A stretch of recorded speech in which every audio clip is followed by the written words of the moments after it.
Ano, good morning. Grabe. Aga mo ngayon ah. Siyempre, pinagandaan na kita at ikaw na kasi yung pinakahuling nagising. Kaya ito yung na-ready ko sa'yo. Actually, bawas na nga eh. Okay lang. Okay lang? Kumain na kasi silang lahat. Pero pinagtabi naman kita. Tapos pinagtimpla na kita. Thank you. Oo naman. Isipin mo pag lagi tayo magkasama, lagi kami breakfast na naka-ready sa'yo. Gusto mo breakfast in bed pa minsan. Sige na, kumain ka na. Sira ka. Sige na, kumain ka na. Ikaw Oo, tapos na. Nag-ready na rin kasi. Kaya ikaw. nakain mo ngayon. Yung nakain mo. Ano pa rin, binabawi ko pa rin yung nakaraang late ako nung sinundo kita. Grabe. Kaya, Bawi ka naman. bawi na. Pero ano naman, consistent naman to, huwag ka mag-ala. Kaya masanay ka na. Di ba? Siyempre ibang ano na tayo ngayon, ibang level na. Ano nga eh, pina-practice ko pa yung sarili ko kasi siyempre girlfriend na kita, di ba? Pero ang sarap ng pag-gising ko na makikita agad kita. Excited din ako mamaya sa gagawin natin, sa mga pupuntaan. Kasi first time din natin to, di ba? Na mamasyal, na malayo. First travel natin to eh. Oo. Di ba? Sana mag-enjoy ka Siyempre dito naman. kahit napakainit ng panahon. Di ba? Kasalanan mo na yun. Oo. Kaya mainit. Sorry. Na-enjoy mo naman dito sa Manila. Oo. Masaya. Daming natin napatsalan. Dami nating lakad. First time mo dito sa BGC? Oo, first time ko. Anong masasabi mo? Mainit? Pero masaya ka naman. Oo. Ikaw ba? Lagi ka dito? Siguro marami ka nang nakadate dito. Hindi. Bilang lang ang mga pagpunta ko dito. Hindi man ako lagi dito nung dito pa ako sa Manila. Malayo din kasi sa amin to, tsaka dito pang sosyal. Ako tamang normal lang naman ako tao. Kaya wala rin akong nakaka-date dito kasi unang-una malayo, traffic, tsaka mahal din. Walang mga bilihin dito kaya bira lang. Pero hindi ko ina-expect na yung laking probinsya ay makakasama ko dito sa BGC pa. Grabe. Kasi pag sinabi mong BGC, talagang isipin ng mga tao pang big time. Hindi nga halata sa'yo na parang hindi mo first time yung dating mo. Yung sa itsura mo. Parang taga dito talaga. Oo, parang hindi nga ako bagay dito eh. Kasi mas gusto ko yung simple lang. Oh, hindi oh. Anong simple? Hindi kaya, huwag isipin simple ka lang kasi para sa akin, sobrang special. Lahat ng mga ginagawa mo ay lahat ng suot mo special para sa akin. Kaya lagi kang maganda sa paningin ko. Talaga? Ano naman? Bakit? Wala ka bang bilib sa sarili mo? Or kinakabahan ka lang? Kasi first time mo. Oo, ganun. Parang out of place. Kasi syempre taga Bicol lang. Hindi naman. Siyempre, huwag mo isipin yun. Para kang isa ka sa mga taga dito lang talaga. Sa itsura mo, di ba? Sa forma mo. Kasi maganda ka magdala ng mga suot mo. Kaya bagay na bagay ka dito, Joy.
Ayan Wow, Sprite.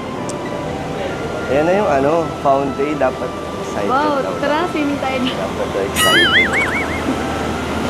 Di ba? Ang ganda oh. Oo, sige. Langoy ka nga dyan kung talaga mahal mo ako. Sige mo, tayo mo malamig yung tubig.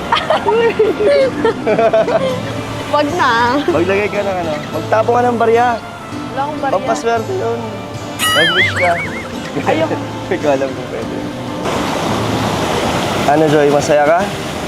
Oo naman. Siyempre, kasama din kita. Okay naman. Kahit saan naman, no? Basta magkasama tayo. Oo, masaya ako magkasama. Kahit saan tayo pumunta, kahit simpleng lugar lang. Kahit di na dito. Oo, kahit di na dito, basta. Kahit hindi.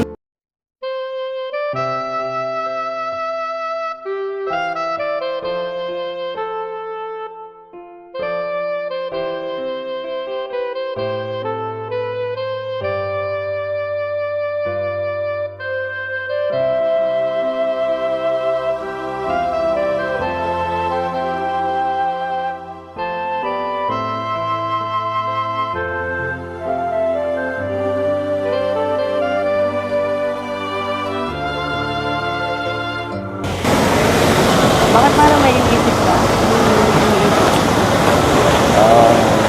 Wala, bigla ko lang naalala yung mga beneficiary ko. 3 days na rin kasing wala tayo dun sa diet. Kaya, naisip ko lang yung yung tulong, pagtulong sa kanila. Meron pa akong gustong ipakita sa'yo.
Ngayon ako, Joy.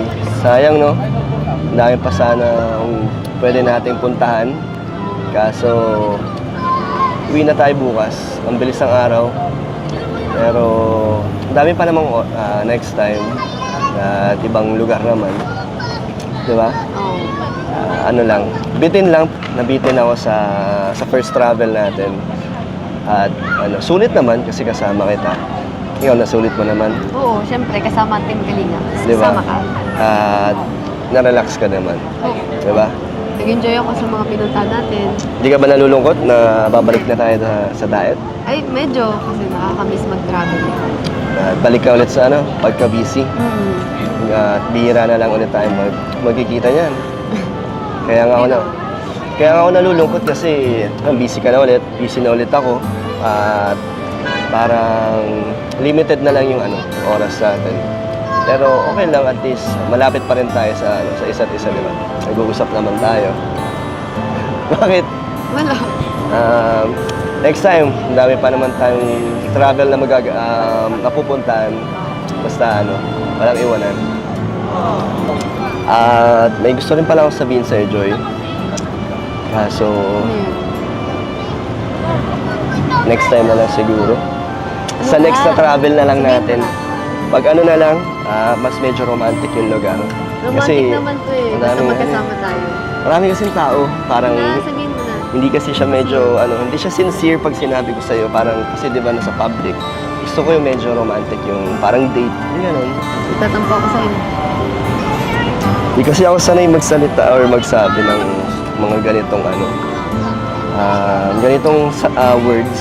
Di ba? Hindi ko naman din, hindi kasi ako ganun eh. Hindi ako sweet na tao. Lalo na sa words, hindi ako vocal sa mga ganun.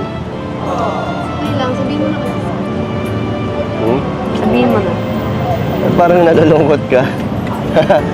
Di Ito kasi Joy. Gusto kong sabihin na masaya ako sa 3 araw natin dito sa Manila, sa travel. Sobrang saya. And hindi makukumpleto to pag hindi ko nasabi sa'yo. Parang hindi ako makakatulog pag hindi ko to nasabi. Kaya gusto ko lang sabihin sa'yo na I love you.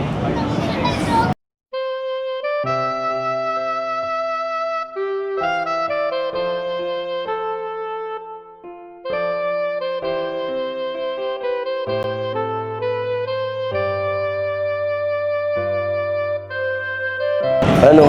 Tatawanan mo naman ako? I love you too. Ha? I love you too nga.